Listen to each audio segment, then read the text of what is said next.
Today we are reviewing a McFarlane Gold Label Collection DC Multiverse figure of Red Hood in its new 52 version. This time done in a black and white accent edition. It says here, Big Bad Toy Store 2024 exclusive, limited to 7,400 pieces, authenticated limited edition. Although we're not exactly sure how true that is across the board, for all we know there could be a separate distribution here in Southeast Asia. They're just not telling us that because by leaving that printing over there, it's going to look more appealing and it's going to make collectors want to covet this even more. So it could be a marketing ploy, but that doesn't really matter because we're going to review the figure and rate it based on its actual merits rather than its fancy box. Flipping over to the side, we see nothing here on the right except for a QR code that says scan me. And here on the left, more of the same stuff that's in the front, except that it doesn't have the gold label on there. Here at the back, a very nice art of Red Hood done in black and white, except for the red on his helmet or hood and chest emblem to give it the dramatic effect that it needs, and just to make it more flavorful. Here at the top, DC branding, not even spot varnish, but it looks okay. Down here, some legalities and some licensing from DC and Warner Brothers, and barcode. It's a fancy box, but it's also pretty straightforward because you just do this. It slides up, and you see everything on the inside. And there really isn't much to it. You see the figure, there's a card, and the stand for the card, and the stand for the figure. Sadly, it doesn't even come with guns, so a lot of real estate is wasted on this packaging. Here on the back, and here, the back of the clam. So yeah, it's pretty empty if you put it that way. I'm literally kind of tongue-tied right now because there is canker sore in my tongue, on my tongue. Yeah, you get the point. So I apologize if I sound kind of weird or weirder than usual, but I hope not. I hope it's audible enough for you to enjoy this video somehow. Anyway, yeah, let's try to take him off his coffin. Okay, so here's Red Hood out of the box. Okay, here's everything out of the box, which, if we're being honest, it's really just a whole bunch of nothing other than the figure itself, because it doesn't have any functional purpose. And if you really are a fan of this character, you don't need a card that tells you that this is Red Hood. So I don't know what's up with that. McFarlane does a lot of weird stuff. Black and white accent edition. Certificate of authenticity. There's a lot of small text right there, but it does say here it's 4,058 of 7,400 pieces with Todd McFarlane's signature, so that's kind of cool, I guess. Founder and CEO of McFarlane Toys.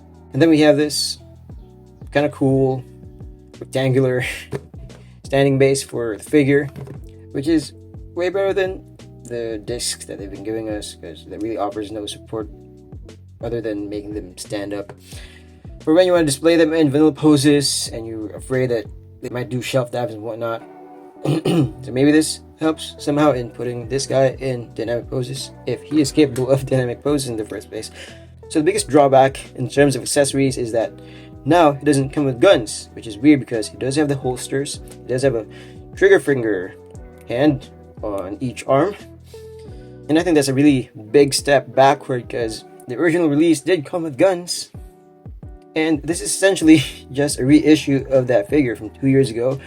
This time done in a black and white color scheme, and instead of the red on the head and the chest emblem being metallic, now it has a flat or matte finish, which does work, which does have its merits, because it kind of reminds me now of the Under the Red Hood movie version of him, so that's pretty cool.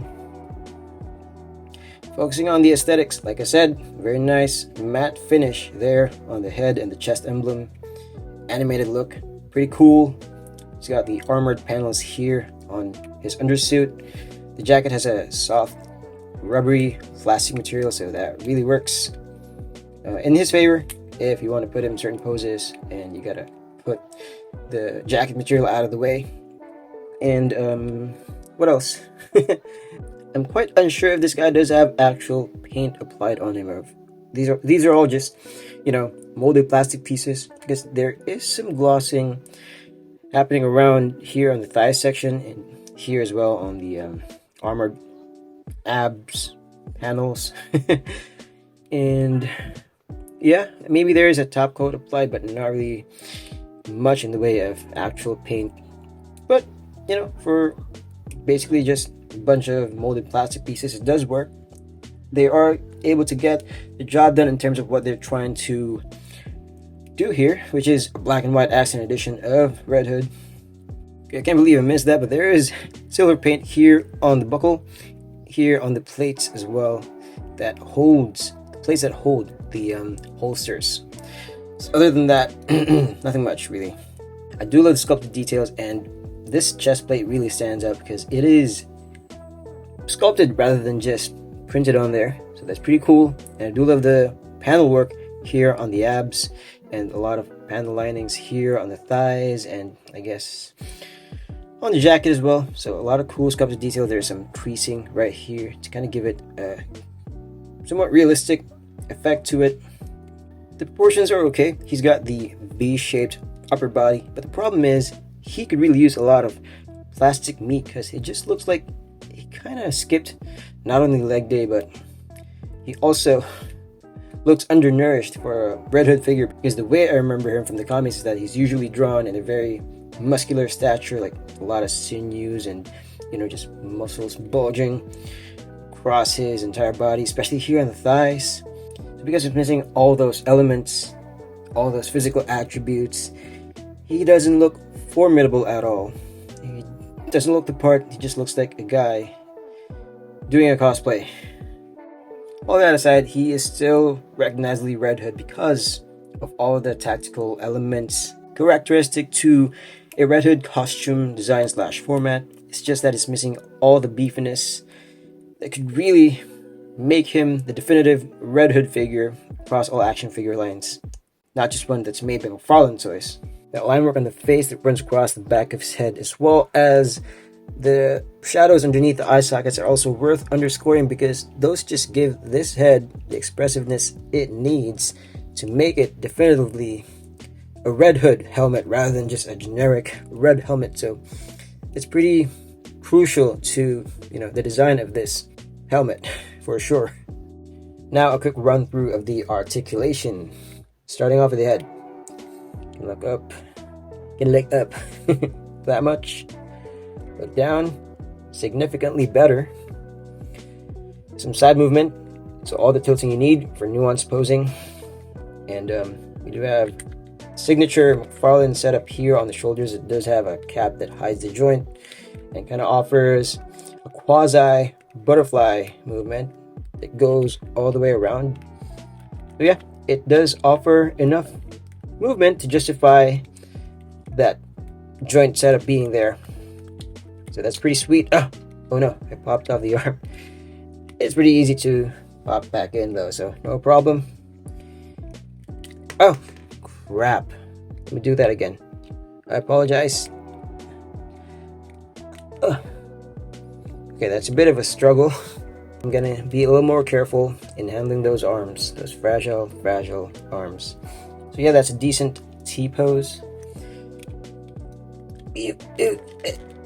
Oh no, it's kind of stuck. I will fix this later. For now, let's just leave it like that. I can go all the way around, just like so. There is a bicep cut hidden strategically underneath this cuff. So that is pretty neat. Functions pretty well. Double jointed elbow. Hey, it doesn't look as bad as I remember. Definitely not as bad looking as most McFarlane elbow joints. Torso offers some generous range moving forward. So that is quite unusual for a McFarlane figure, and I don't exactly remember this figure having this much range crunching forward, but that is a nice surprise. Going backward, just as good as it crunches forward. But there is some gapping, easy to hide though. There's also some side movement. Wow, the kind of fired on all cylinders in terms of this guy's ab articulation. So no complaints there. Go all the way around. But unlike most of their figures, weirdly enough, there isn't any range offered here at the lower waist section. But that's okay. We got a lot here at the top. I'm good with that. And I imagine if you're a McFarlane collector, if you're an avid McFarlane collector, you're gonna be super happy with this, because you know that this rarely comes by. On the legs, let's move on to the legs.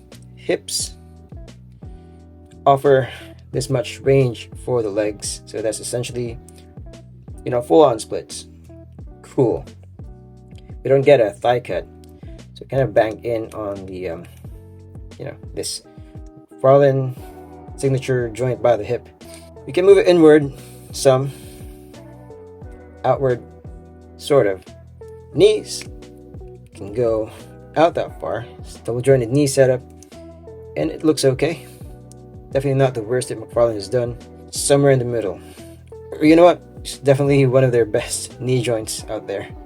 There is no boot cut, sadly, which is to be expected from McFarlane Toys, but you know, it would be nice if the opportunity showed itself. They could have taken advantage of that. For the angles, the foot can kick forward that much, backward even more. There is an ankle rocker that functions pretty nicely, so that is awesome. And we do have some ugly toe joints. It's there if you need it, although it's kind of floppy, so I don't know how useful it's going to be. It does look good on that base, and I think that they should just replace the discs with this rectangular base. Maybe shave an inch off each side so that it doesn't occupy so much shelf space. Now he is fully stacked with firepower, and I managed to fill his holsters with pistols from the McFarlane Toys weapons pack. And can't even hold this Gatling gun blaster thingy properly because of the way the hands are molded, and the plastic on those fingers, on those hands, are just way too rigid, so hard to maneuver. But I managed to, you know, force my way in and have him hold this beautiful weapon. Now let's do a quick size comparison. Here is a much older release, but they're essentially the same age given that this is an old mold. Here is Red Death, Batman with the Speed Force. Pretty dope figure. One of the figures I really held on to because of how cool it looks, and you know, the sculpted details. I love the chest emblem, the broken up bat symbol with Speed Force design elements to it. And yeah, here's Killer Croc, so big that it doesn't fit in the camera. Yeah, here we go. Let's take Red Death out of the way and put Azrael beside him. Pretty sweet figure. Barely has any paint, but where paint is applied, it is done pretty well. And the blues are a little too light. Still looks cool. Comparing him with figures outside of McFarlane Toys, here we have my all-time favorite Scarlet Spider, Blue Hood, Red Hood.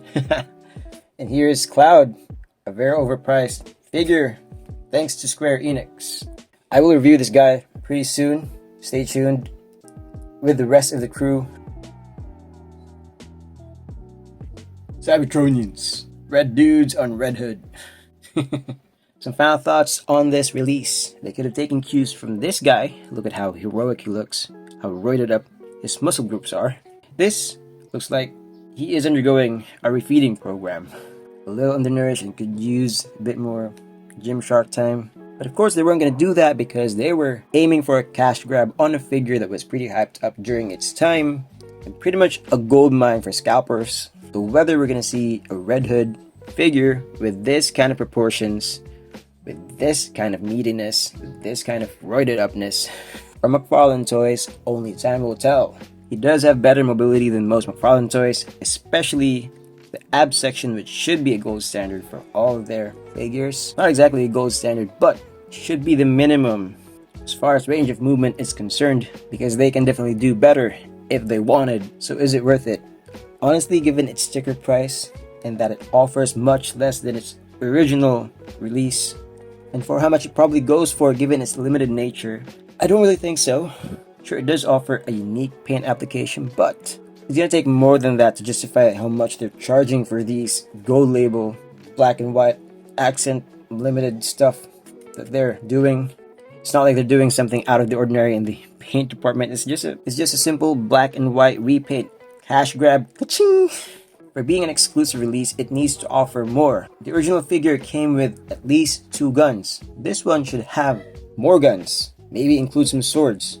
Throw in some alternate hands, some fisted hands, some other style pose hands to give us options, because optionality is crucial for something this expensive. I don't care about this being an exclusive release because honestly, I prefer, especially for fan favorite characters, to be more available to collectors. I just don't understand the gatekeeping on characters that everyone is asking for, and why we have overruns on figures that are, characters that are way too obscure or least desired. Don't really care about the packaging. Sure, it's part of the allure, but none of that affects the fun factor. What really defines the completeness of an action figure is what it can do, the range of motion, how functional the articulation points are, the accessories he comes with, the appropriateness of said accessories. It just feels like at this point in time, the restrictions on weapons inclusions is becoming quite a sloppy excuse for them to be charging more for upgrade kits when they could be simply negotiating with, let's say, Warner Brothers, given that these figures are targeted towards adult collectors. With that, I rest my case. It's up for you to decide whether you still want to proceed with purchasing this figure. It's just that I would highly suggest you track him down for what he retails for, what he actually retails for. Don't pay for more than that, because otherwise you'd be betraying your wallet for something that's rather underwhelming. Anyway, thanks for watching. Thanks for hanging out. I do appreciate your support, your vote of confidence. I will see you again in the next video. I hope so.